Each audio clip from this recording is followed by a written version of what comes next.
Good afternoon, everybody. My name is Matt Campbell. I'm the Director of Client Services at the Baltimore Convention Center.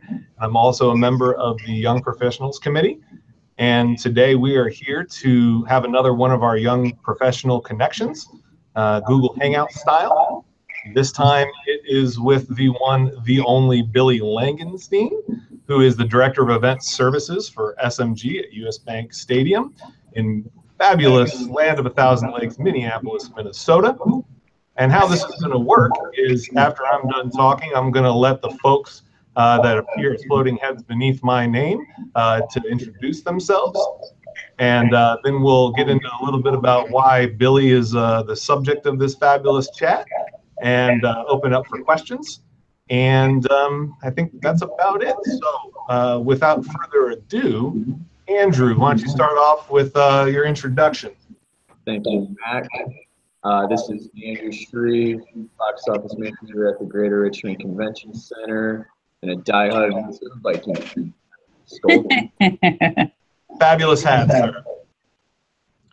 Angie.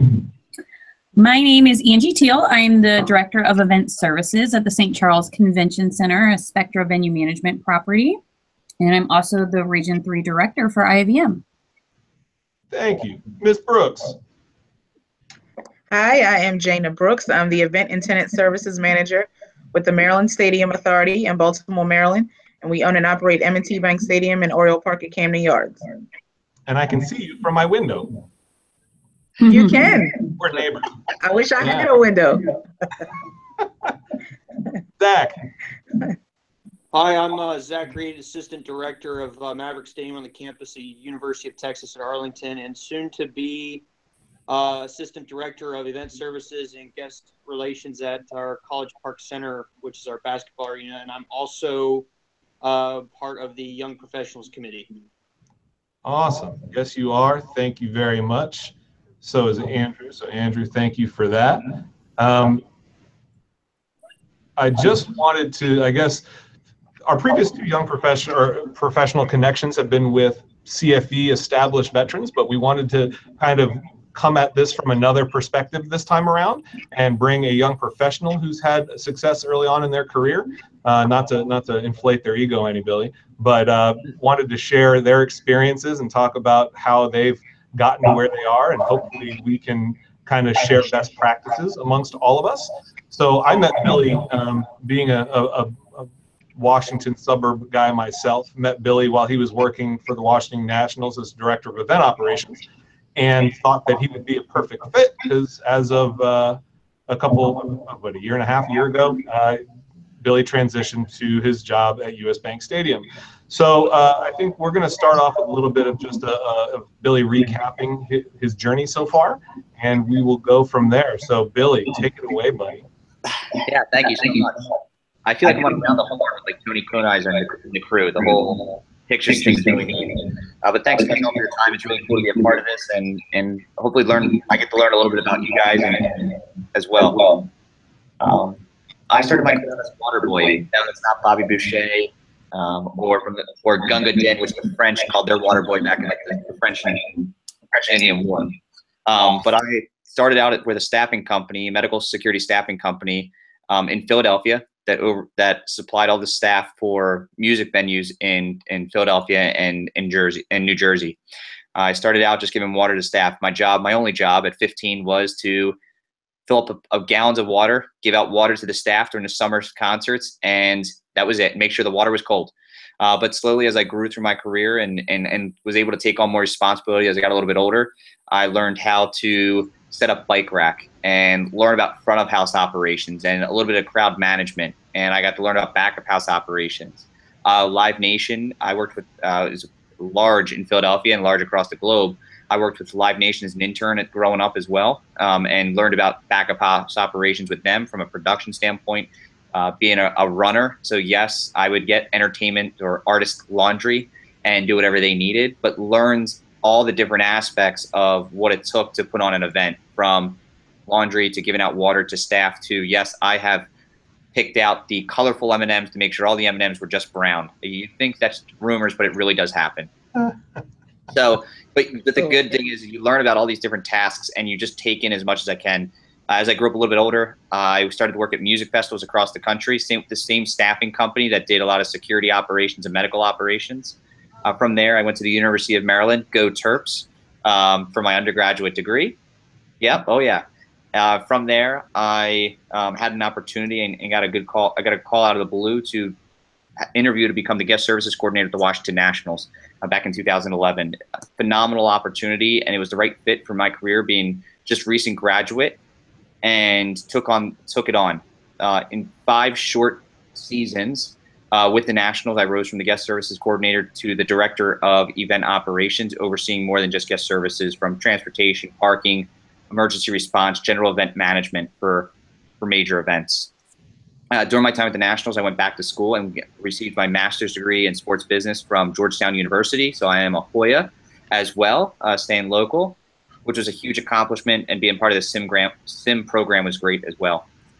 In 2015, July 2015, I received a call from a colleague asking if I was interested in opening up US Bank Stadium and to be a part of the NFL. At the time, I was at a point in my career where I looked at where I was, and it was an opportunity for me to really grow, go into the National Football League, be a part of opening up a stadium from the ground up that didn't even have its roof on it when I came here, and then hosting events such as the X Games, the Super Bowl, the NCAA Final Four, mega events, global events. Be a part of that planning process and execution was something that it was tough for me not to pass up, even though I was happy with the Nationals. Really happy there. So it was a great opportunity in July 2015, and still present. I'm the director of event services here at US Bank Stadium. I oversee everything from event operations such as security, public safety, law enforcement, medical, transportation, guest experience, security. I think I named them all. So the general event operation of being a part of here, and it's been a phenomenal experience and journey so far. Awesome. Thank you for that fabulous recap without a single I don't think. So kudos to you on your public and presentational speaking. Thanks. Before I kick it to the panel, I was curious if you could just talk about the opportunity of opening a brand new building and how you may have had to change your mindset or reframe how you do things, going from a building, as you well, I guess Nats Park didn't have a roof either, and neither did the Metrodome at one point, but is that too soon for that joke? How did you move into the position without a building really in place, and what novelties did you experience? Yeah, that's a good question. When I came to the Nationals in 2011, staff was hired. There was general protocols and procedures already written. So there was a sense of operation because the Nationals had been operating for about 2.5 years before I came. When I took the job here at the stadium, although the Metrodome was in place, no staff that worked at the Metrodome were part of the new team. Not only that, there was no protocols, no procedures, no emergency response plan, no access control. There was nothing in place, from a guest experience program to security to emergency response. So I'd say one of the biggest things was taking on is where to start from writing everything from scratch and really building it and building those relationships. I spent a lot of time in Washington, D.C. and in the Maryland area, and also in Philadelphia, being 2.5 hours up the road. So I had relationships here in Minneapolis. It's a phenomenal city, great people, but I didn't know anybody. And I had to create relationships as well. So that was another big task, was to learn the city, how it breathes, how it speaks, the relationships already in place, a lot of the politics that are already in place that are a lot different than Washington, D.C. or any city I've worked in before, and growing those relationships and then building a foundation to how to slowly look backwards, work forward, knowing, okay, I have a deadline of when the doors are opening and what is everything I have to put in place. And I put a timeline in place for the tasks. So I think the biggest jump was organizing everything we had to organizing all the tasks, the monumental tasks, in a short amount of time frame, and going to an operation that wasn't established and with no relationships. So I think that's the biggest learning curve and challenge I had, going from the ballpark into opening a stadium, one of many. Let me turn my mic back on. Sorry about that. So I got to selfishly ask my question, so thank you for answering that. Now I want to go ahead and open it up to the huddled masses below your face. And Andrew, can you, I guess, lead us off?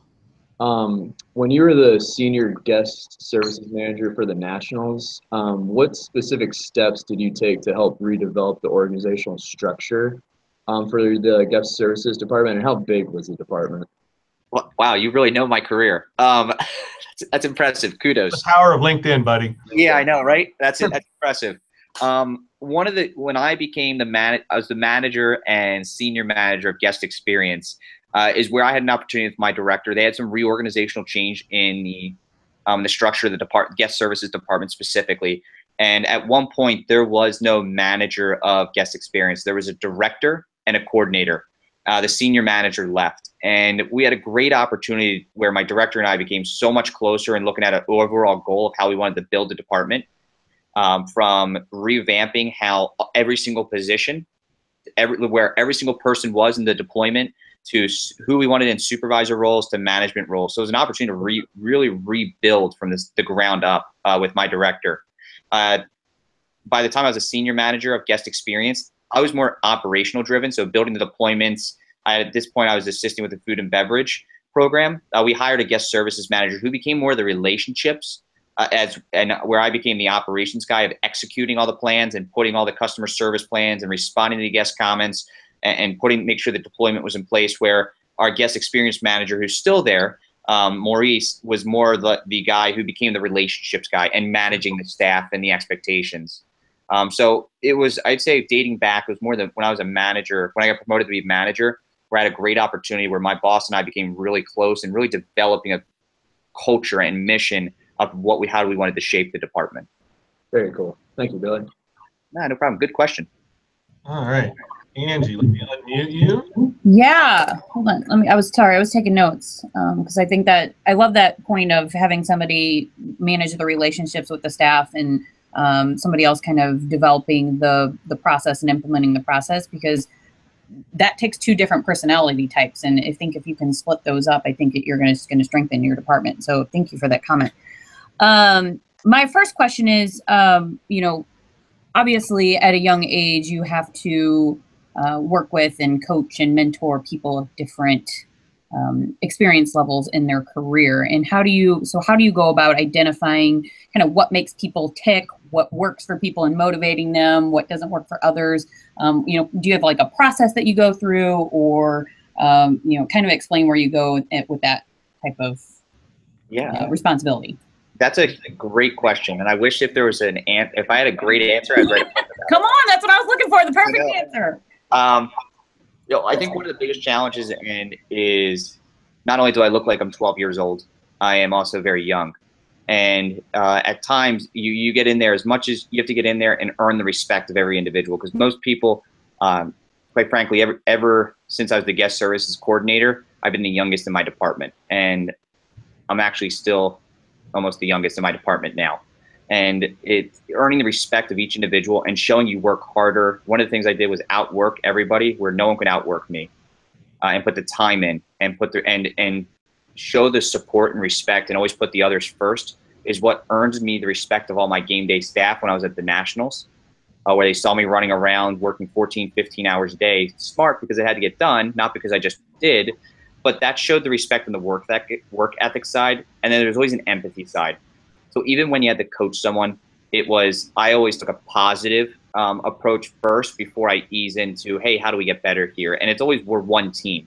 I think it helps from the story of I was in the shoes of a game day staff person and could relate to that. And that helped me through my journey as well, always going back to telling about experiences where I can relate to the person. So I always try to make, even from an older generational standpoint, it's all about relationships. And I tell you, being here at the stadium, it's definitely been more challenging with different personalities. And how do I achieve making sure that I'm getting the best out of each person, but also they're getting the best out of me, and I'm giving them as much attention and support to each individual, and I'm not showing favoritism. And that's really important too, and something I've learned definitely in my role now of how to do that. I'd say one of the things that I continue to do is always very about the team and very team atmosphere, and everything I drive is all about our mission statement, and it's family driven. That has helped me when all my bigger meetings, that's one of the big things, is we lead off with our mission, we end with our mission, we we use phrases like in Jana's backyard, we protect this house, and that's sort of where I motto my department. So we're very family driven. I think that's broken down some of the walls of the personalities, and I think the work ethic, the passion, the empathy has helped me bridge some of that generational gap as well. Cool. One of the things that you know, that I like that you said is being relatable, and you know, because that's certainly something that I strive to do here. Another thing that you said was, you know, treating everybody fairly. You know, I kind of always go with that approach. It's like, I don't have to treat you the same, but I have to treat you fairly, because I have people that I don't necessarily have to manage as much as others, but you know, they are still held to the same standard. I just don't need to have as much hands-on approach. So I'm glad that you have that same type of feeling. My follow-up, and I'm sorry, I'm saying a lot. Okay, Mac? I'm not judging. My follow-up question on that is, how do you define or point out the characteristics of those people that are obviously career venue managers, and between those other people that are maybe just there as the job of the week or the job of the year? Oh, hey, I like sports. I want to do that. That sounds fun. Let me go ahead and do it. And they get in there and they're like, actually, this is really hard and difficult, but I'm still going to do it to say I do it. What a good question. It's a great question, and I think I never really would have been able to answer that question until I'm in the role that I'm in today.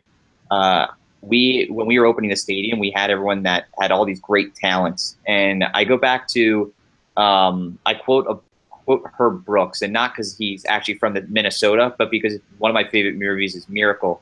And one of the big quotes that he said, "We're not looking for the best people, we're looking for the right people." And I think that's a big thing when we were forming the teams is when I look at, okay, who's my career-driven people, it comes naturally out with the questions they ask. And it's not necessarily, I've done this in my past. They're looking at, hey, you know, they're always asking questions. They're always, not say the first and last one to leave the office, but they ask the right questions. They're in the room. They're putting good information. They have a good attitude and team-oriented. I think that some of the other people where, oh, I've done this for 15 years and have that experience, those type of people, you know, bias or not, I think are slowly working their way out because of the younger generation that just is taking a different mindset and different approach to how we, to the operation as a whole. I think we respect no matter who in what position there is, because I think there's something to say about experience, and that really has helped me grow from people that have mentored and helped me get to where I am today.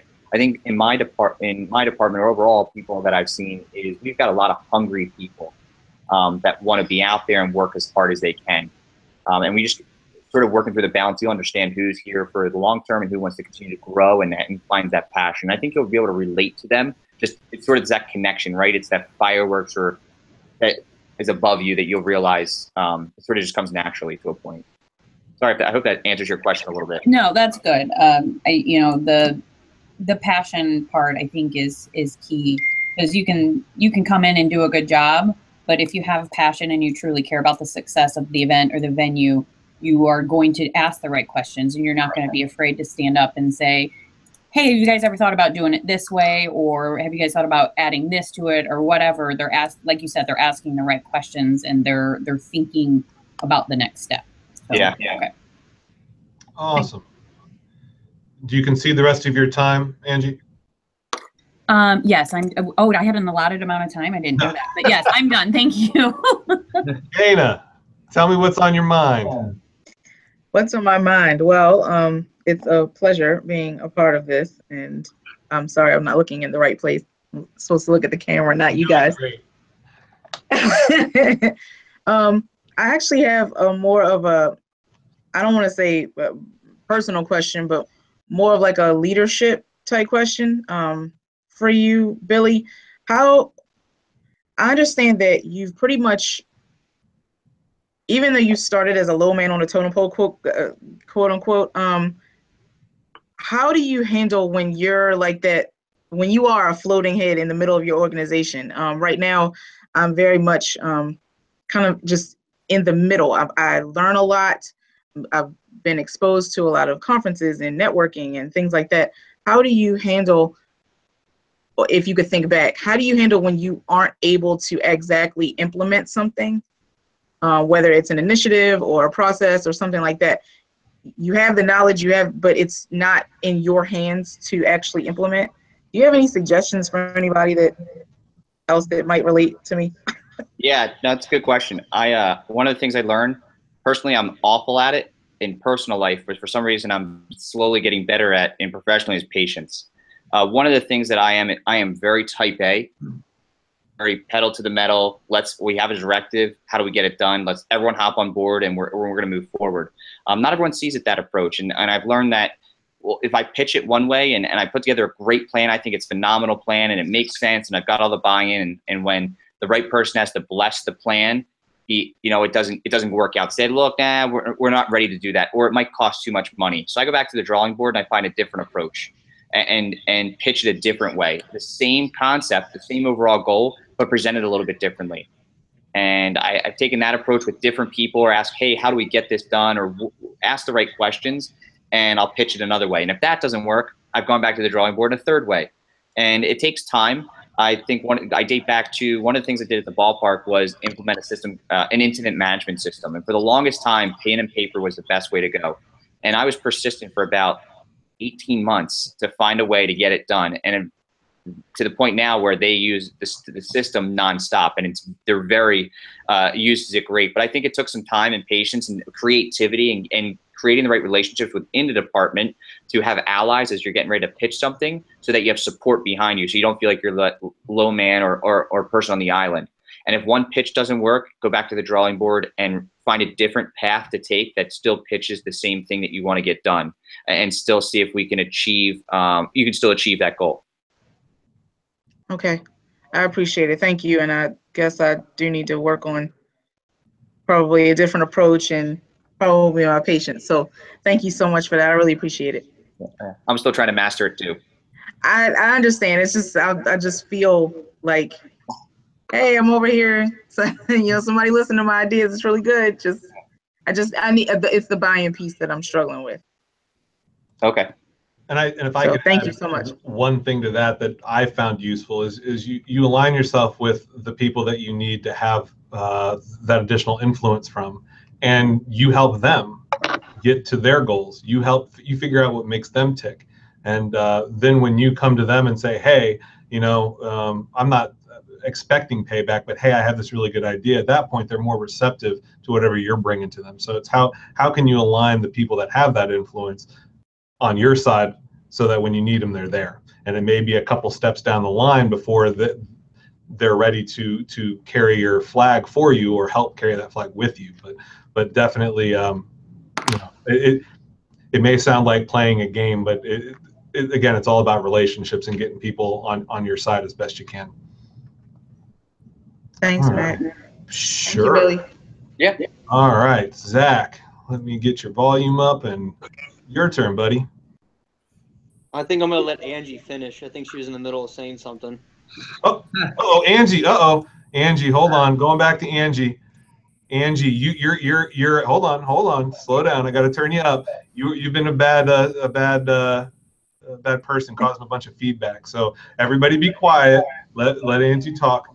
Sorry, I was just going to add to your point, Mac, about getting the right people aligned to get your goal achieved. I was going to use the word campaign, but I don't know if that's really the right word. Is you'll get people on your side. Tell the little story, and then tell the little story, and then tell the little story, and then everybody's now saying the same story. And if you get more people to support your process or whatever you want to implement, it's a lot harder for people to say no. So that was all I really wanted to say. Sorry.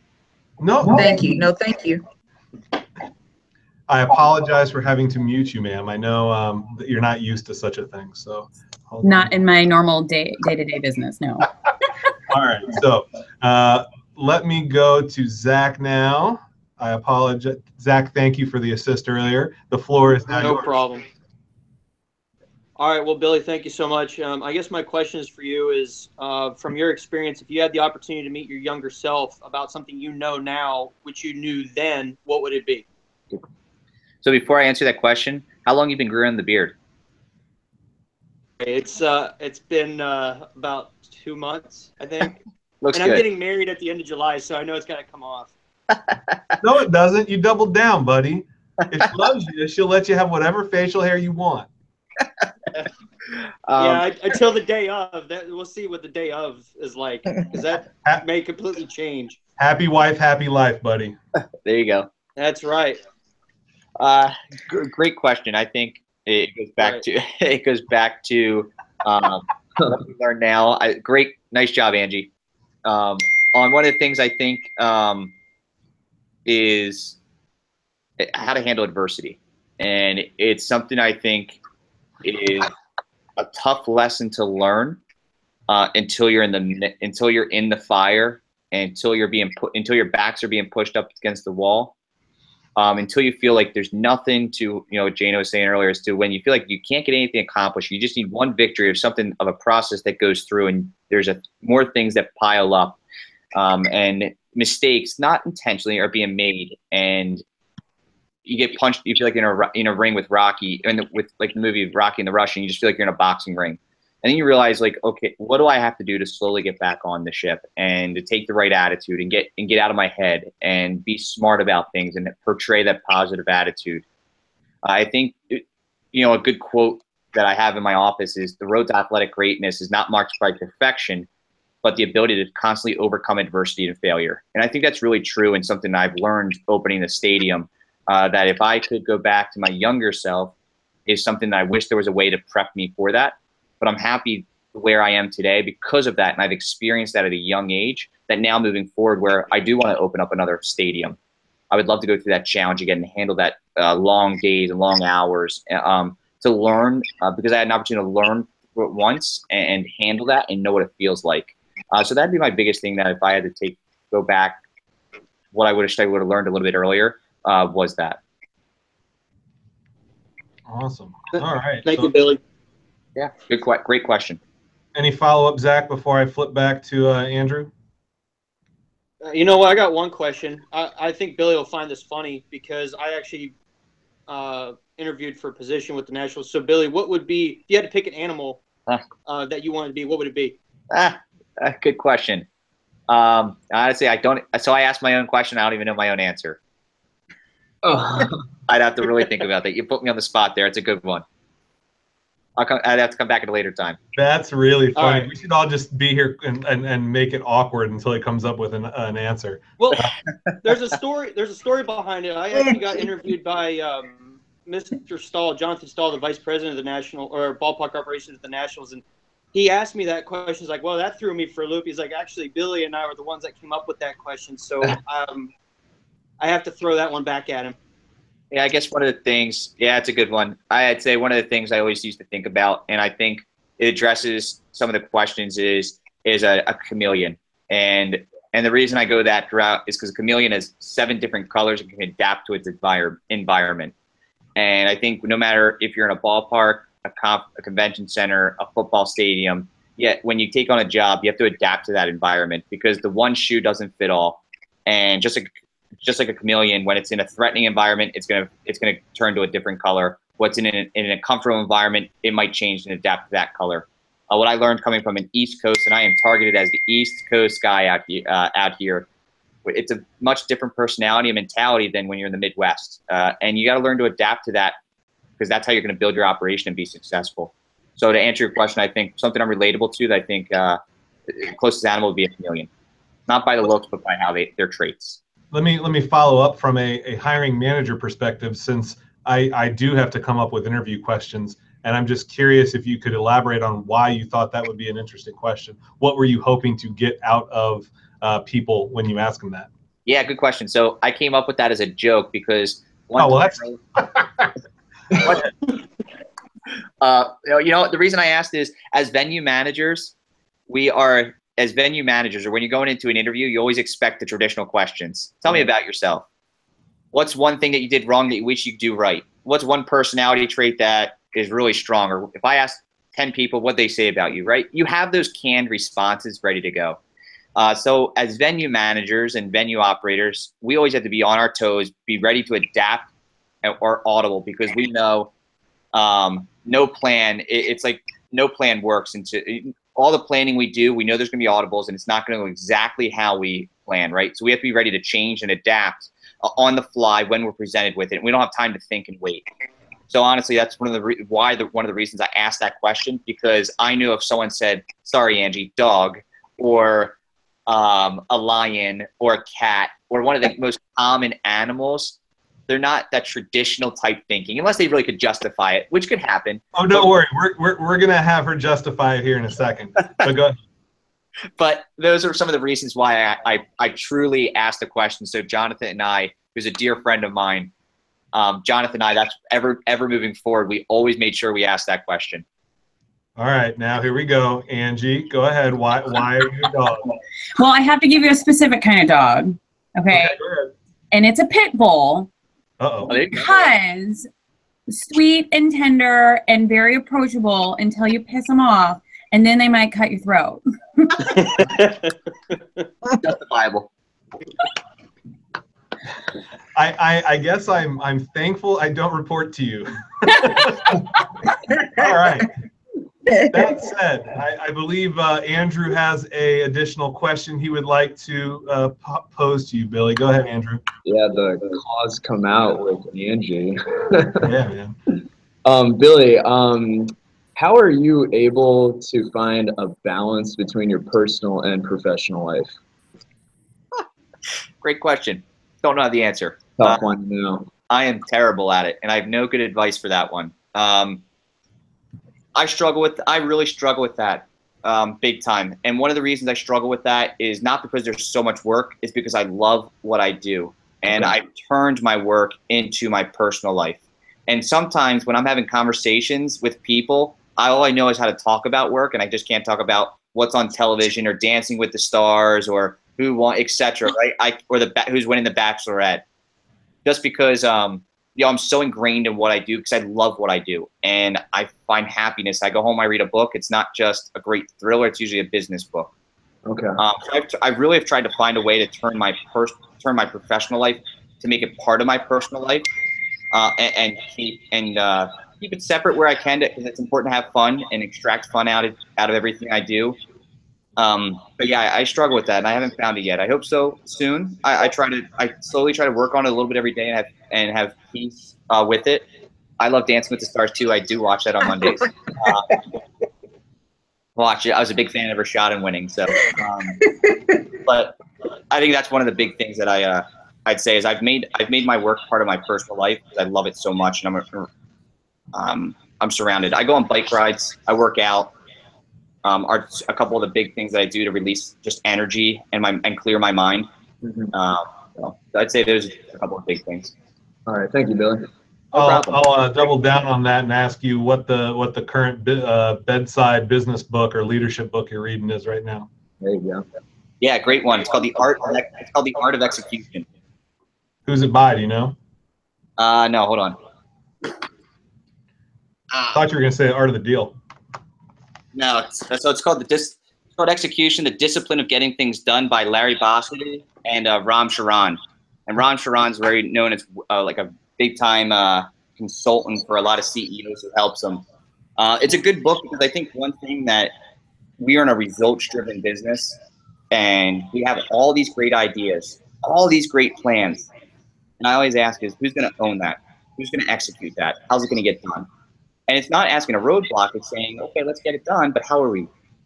And I think that's really where you separate leaders from everybody else, is the people who can execute, put a good plan together, educate their staff, and then execute. And we're in a results-driven business, and I think that's truly what sets above other leaders. So I'm reading that book just because it's interesting approaches of how major Fortune 500 companies have failed with their CEOs, but also how major Fortune 500 companies have succeeded because of that, and different techniques and different ways to. I'm still building my leadership core values. It's just something that's helped me. Cool. So. All right. Well, before I go back into some of my other talking points I want Billy to touch on, does anyone else have any other questions they want to bring up at this point? I got just one more for Billy. Yeah, man. Billy, best part and worst part of your job? Yeah. There is no worst part about my job. We work in sports and entertainment. Okay. The best part about my job is, regardless of the outcome on the field or the event that we hold, every person that gets to come into the stadium, I actually control how their day is, and I can put a smile in their face. And not me personally, but the venue itself or the team members they interact with that we train. It's a cool feeling to be part of that and make it special. That every time that people are in awe when they come into the venue that you're part of and we're part of building, and I think that's special. And so that's true satisfaction out of my job. Very nice. Thank you, Billy. Man, I think I need like a moment here to collect myself. That's a good one. Huh? So I guess I wanted to take the next opportunity to talk about kind of my favorite, I call it drinking the Kool-Aid, and the importance of IAVM in your career path up to date, because I feel it's such an important formative experience. So I guess I would love to hear you talk a little bit about how IAVM has guided you or influenced you or helped you, connect the dots, and how you are giving back through IAVM now. Yeah, great question. And even though this is IAVM sponsored and hosted, and we're all part of that, the IAVM has been really special to me, and they've really taken good care of me, and definitely have put my time and back into it. But the amount of people I've met has been the greatest attribute being part of the IAVM. I think that's what's made it special. In addition, some of the programs and being on the stadiums, being the vice chair of the stadiums committee, the new faculty member in the AV with part of Academy Venue Safety and Security, and the severe weather program. Having been part of some of those is not only I get the opportunity to share my institutional knowledge back and give back to the community and all of us, but I get to hear from all of you and learn, and we grow together. And it's a community where we're not competing with one another. We're growing together and making something special. And I think that's truly what the IAVM has done a phenomenal job with, is the continuing education, but bringing people together in the same room where we get to have fun with one another, we get to learn from one another, we get to listen from one another. And that's some of the items and tangible items that I've been able to bring back to my venues and grow with that, but also for personal growth as well has helped me. So it's the true reason why I love being part of the IAVM, and will continue to dedicate my time and commitment to their success and their overall mission. Good answer. And Angie, if it makes you feel any better, I am now having to mute myself when Billy talks. So it's not just you. See, we're in good company.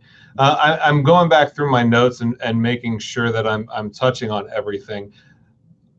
Without regurgitating what you just stated, I know that all of us not having been in IAVM, especially some of our young professionals who are actually students at this point still, if you had to, I guess, test the water with IAVM in one particular way, just starting out fresh and green to our industry, what would be your first step in integrating with IAVM? Yeah, I was a young professional. I didn't know anything about the IAVM until I did the research, and that's what made it special for me, is I sort of created my own path. And I went on, I became a member, and I started going to some of the conferences. And when there was opportunities to say, hey, you want to be part of a committee, I volunteered.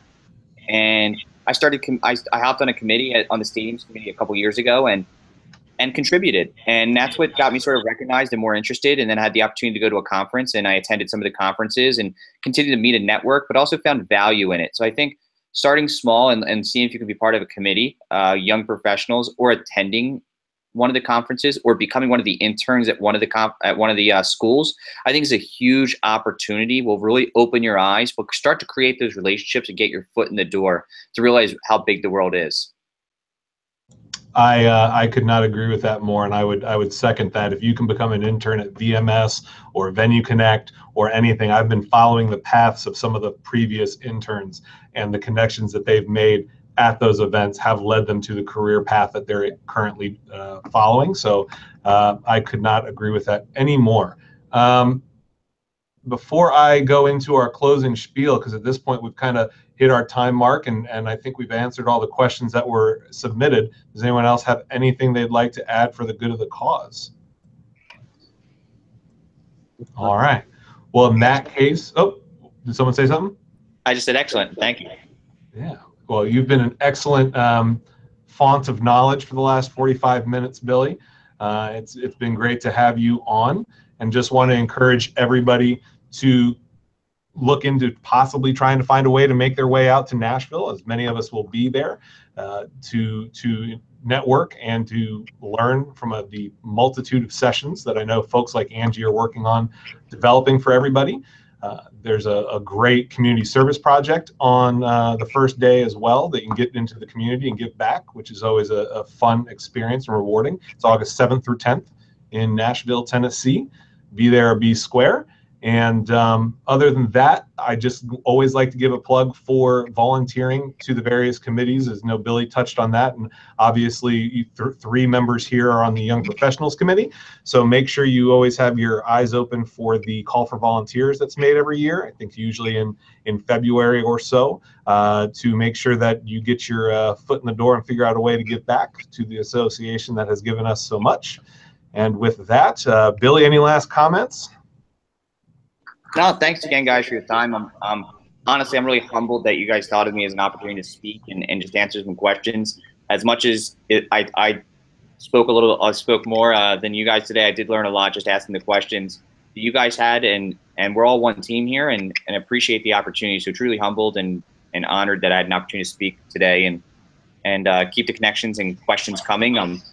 You have my contact information. So thanks again for the time. Absolutely, and for the YP Connection, this is Matt Campbell signing off for everybody. Have a great day.